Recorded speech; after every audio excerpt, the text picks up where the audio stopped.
Hello everyone, welcome to Edutension YouTube channel. ఈ వీడియోలో మనము degree first year second semester Telugu సబ్జెక్ట్లో నుండి ఫస్ట్ యూనిట్ నుండి అనగా ప్రాచీన కవిత్వంలో నుండి ఫస్ట్ లెసన్ మనం డిస్కస్ చేసుకోబోతున్నాం. పాఠం పేరే గజేంద్ర మోక్షము. ఈ పాఠాన్ని బమ్మెర పోతన్న రచించారు. ఫస్ట్ మనం కవి పరిచయాన్ని చూసుకొని తర్వాత లెసన్లోకి ప్రవేశిద్దాం. ఎందుకంటే మీరు ఎగ్జామ్ రాసే టైంలో ఈ వీడియోస్ చూస్తారని నాకు తెలుసు. ఖచ్చితంగా మీరు ఎగ్జామ్లో అటెంప్ట్ చేసేటప్పుడు కనీసం ఒక 2 లేదా 3 లైన్‌లు కవి గురించి రాస్తే చాలా బాగుంటుంది. ఎగ్జామ్ కరెక్ట్ చేసే వ్యక్తి కూడా మంచి ఇంప్రెషన్‌తో బాగా చదివారు అన్న ఇంప్రెషన్‌తో చక్కని మార్క్స్ కూడా మీకు వేసే అవకాశం ఉన్నాయి. సో, ఫస్ట్ మనం కవి పరిచయాన్ని మనం తీసుకుందాం. ఫస్ట్ ఈ పాఠం యొక్క రచయిత పేరు బమ్మెర పోతన్న. ఈయన యొక్క కాలము 15వ శతాబ్దానికి చెందిన కవి. ఈయనకున్న బిరుదు సహజ పండితుడు.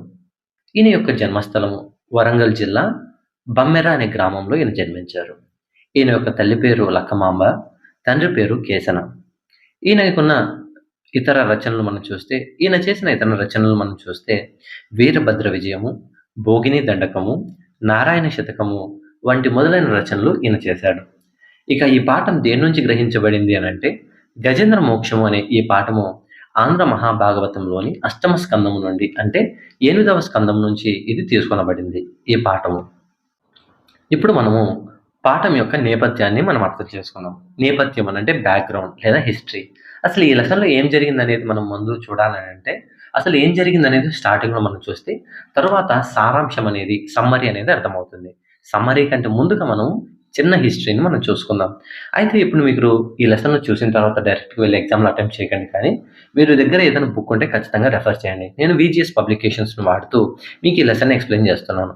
ఒకవేళ మీ దగ్గర ఎటువంటి బుక్ లేకపోతే కింద డిస్క్రిప్షన్‌లో మన వెబ్‌సైట్ లింక్ ఉంది.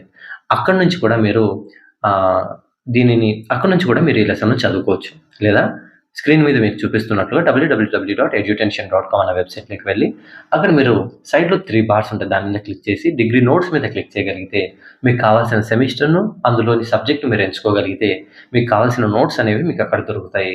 అక్కడి నుంచి మీరు డైరెక్ట్‌గా చదువుకోవచ్చు. లేదా డిస్క్రిప్షన్‌లో లింక్ అయినా ఉంటుంది. డైరెక్ట్‌గా వెళ్లి మీరు ఈ గజేంద్ర మోక్షం అన్న పాఠాన్ని మీరు చదువుకోవచ్చు. ఇక మనం లెసన్ యొక్క నేపథ్యంలోకి వెళ్దాం.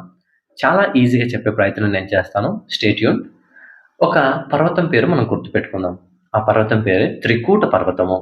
అగైన్ త్రికూట పర్వతము. ఈ పర్వతం మీద ఒక అడవి అనేది ఉంది. ఆ అడవిలో కొన్ని ఏనుగులు అలా హాయిగా విహరిస్తూ ఉన్నాయి. అయితే అలా విహరించే ఏనుగులలో ఒక మగ ఏనుగు. ఈ పాఠంలో ఆ మగ ఏనుగును గజేంద్రుడు అనే పేరుతో పిలిచారు. గజేంద్రుడు అంటే ఏనుగనే అర్థము. సో, గజేంద్రుడు అన్న, ఏనుగు అన్న ఒకే అర్థం గనక మీరు కన్‌ఫ్యూజ్ అవ్వాల్సిన అవసరం లేదు. సో, ఒక గజేంద్రుడు చాలా వెనకాల పడిపోయాడు, మిగతా ఏనుగులతో పోలిస్తే. అయితే ఈ మగ ఏనుగును ఫాలో అవుతూ కొన్ని ఆడు ఏనుగులు గూడా వెనకాల ఈ ఏనుగును అనుసరిస్తూ ఉన్నాయి, మగ ఏనుగును. అప్పుడు ఈ ఏనుగులన్నీ కూడా ముందుకు వెళ్ళిపోయాయి. ఈ గజేంద్రుడు మగ ఏనుగు మాత్రం వెనకాల వస్తుంది. అలా వస్తున్నప్పుడు అక్కడ ఆ మగ ఏనుగు ఆ గజేంద్రుడికి ఒక సరస్సు అనేది కనిపించింది. ఆ సరస్సులోకి ఈ మగ ఏనుగు గజేంద్రుడు దిగి అలా హాయిగా విహరిస్తూ ఉన్న సమయంలో ఆ సరస్సులో మొసలి అనేది ఉండేది. ఆ మొసలి ఉన్న విషయం ఈ గజేంద్రుడికి తెలియదు. అయితే మొసలి అనేది ఈ గజేంద్రుడి కాలును పట్టేసుకున్నది ఆ సరస్సులో. అలా ఆ సరస్సులో ఈ మొసలి కాలును పట్టుకున్నప్పుడు ఎలాగైనా సరే మొసలి చేతుల నుంచి విడిపించుకోవాలని ఈ ఏనుగు ప్రయత్నిస్తుంది. అదేవిధంగా ఏనుగు ఎలాగైనా వదలకూడదు, పట్టేసుకోవాలి అని ఈ మొసలి కూడా విడవడం లేదు. ఈ విధంగా ఈ మొసలికి మరియు ఏనుగుకు ఒక పోరాటం జరిగిందని మనం చెప్పొచ్చు. ఈ పోరాటం అనేది ఒక 1000 సంవత్సరాల వరకు జరిగిందని మన పుస్తకంలో ఇచ్చారు. ఈ విధంగా ఏనుగు పోరాడుతుంది, ఒక పక్క మొసలి పోరాడుతుంది. ఇలా 1000 సంవత్సరాలు గడిచిన తర్వాత మెల్లమెల్లగా ఈ గజేంద్రుడు అనగా ఏనుగు అలసిపోయాడు.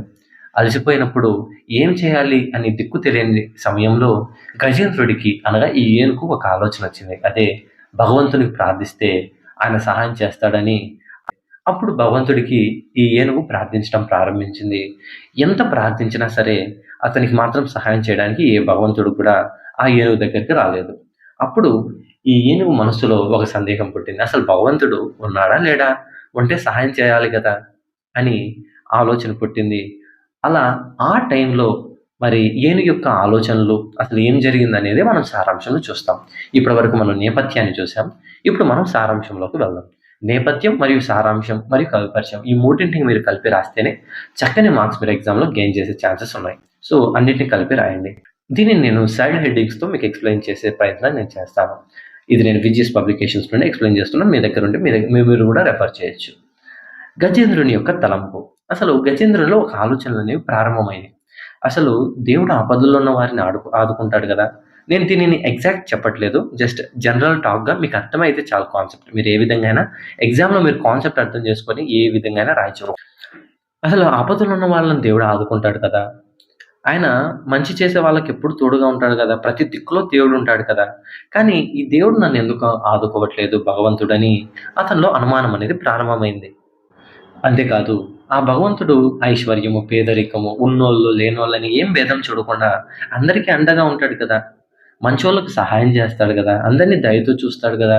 కష్టంలో ఉన్న వాళ్ళను ఆదుకుంటాడు కదా. లోకాన్ని సృష్టించి లోకంలో ఉన్న వాటన్నిటికి కూడా ఆయననే కదా మంచిగా చూసుకునేది.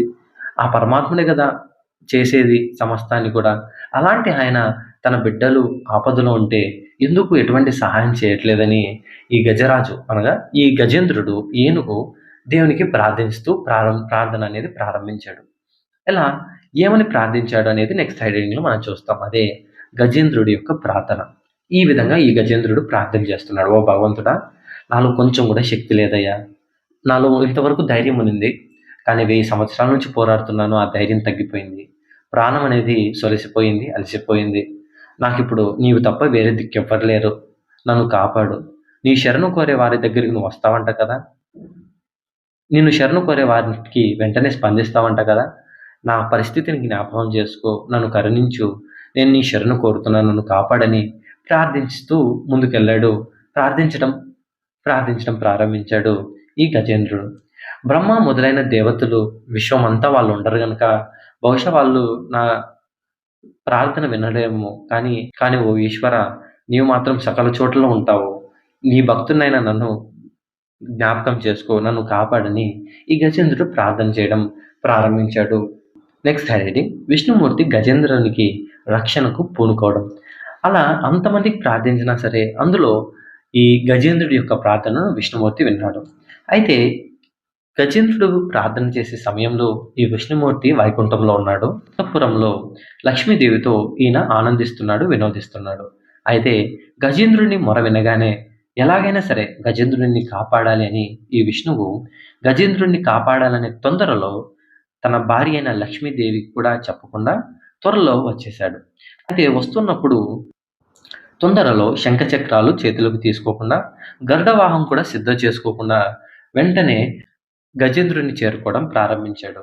ఈ లక్ష్మీదేవి బయట కొంగును కూడా అతను వదిలిపెట్టకుండా దానిని కూడా చేత్తో పట్టుకొని వస్తున్నాడు ఈ విష్ణువు. అప్పుడు ఆకాశంలో విష్ణువు వస్తున్నాడు. అప్పుడు ఆకాశంలో దృశ్యం ఏ విధంగా ఉంది అనేది ఇక్కడ బమ్మెరపోతను ఎక్స్‌ప్లెయిన్ చేస్తూ ఆయన అన్నాడు, ఆకాశంలో విష్ణువు, విష్ణువు వెనకాల లక్ష్మి, లక్ష్మి వెనకాల అంతఃపుర స్త్రీలు, ఆ అంతఃపుర స్త్రీల వెనకాల గరుత్మంతుడు, ఆ గరుత్మంతుని వెనక శంఖచక్రాలు మరియు నారదుడు ఇలా అందరూ కూడా ఒకరి వెంట ఒకరు వచ్చారనమాట. ఆ తర్వాత నెక్స్ట్ లక్ష్మీదేవి మనస్సులో ఒక సందేహం ప్రారంభించింది. అసలు ఈ విష్ణుమూర్తి అంత తొందరగా ఎందుకు వెళ్ళిపోయాడు అని ఆలోచన చేస్తుంది ఈ లక్ష్మీదేవి. ఆలోచన చేస్తూ ఆయన ఆయన వెంట ఈమె కూడా పరిగెత్తుతూ ఎక్కడికి వెళ్తున్నాడు స్వామి? కనీసం నాకు చెప్పను కూడా లేదు ఒక మాట. బహుశా ఎవరైనా స్త్రీలు దిక్కులేని వారు ఏమన్నా మొరపెడుతున్నారేమో, లేదా దొంగలు ఏమన్నా వేదాలను దొంగిలించేశారేమో అని ఆ తొందరలో ఈ విష్ణుమూర్తి మా స్వామి పరిగెత్తుతున్నాడేమో అనుకుంటూ ఈ లక్ష్మీదేవి కూడా విష్ణుమూర్తి వెనకాల పరిగెత్తుతూ ముందుకెళ్ళింది. అంతేకాదు భర్తకి ఎక్కడికో వెళ్దామని అనుకుంటున్నది గానీ, ఒకవేళ అడిగినా సరే సమాధానం ఇవ్వడేమో అని లక్ష్మీదేవి అనుకుని ఆగిపోయింది. ఆ సమయంలో ఆకాశంలో ఆయన వస్తుండగా దేవతలందరూ గూడా మరి చూసి, అదిగో విష్ణుమూర్తి వస్తున్నాడు. వెనుక లక్ష్మీదేవి ఉంది. శంఖచక్రాలు, గరుత్మంతుడు అందరూ ఉన్నారు అనుకోని అందరూ కూడా ఆ విష్ణుమూర్తికి నమస్కారం చేశారు. కానీ విష్ణుమూర్తి తొందరలో వారు నమస్కరించినా సరే ఆ నమస్కారాలను అందుకోలేదు. ఎలాగైనా సరే ఆ ముసలి చేతిలో నుండి గజేంద్రుడిని అనగా ఏనుగుని కాపాడాలని, ఎలాగైనా సరస్సుని చేరుకోవాలని ఆయన పరుగులు తీస్తూ ఉన్నాడు. మొత్తానికి దయా సముద్రుడైన ఆ విష్ణుమూర్తి మొసలిని చంపడానికి తన సుదర్శన చక్రాన్ని పంపించాడు.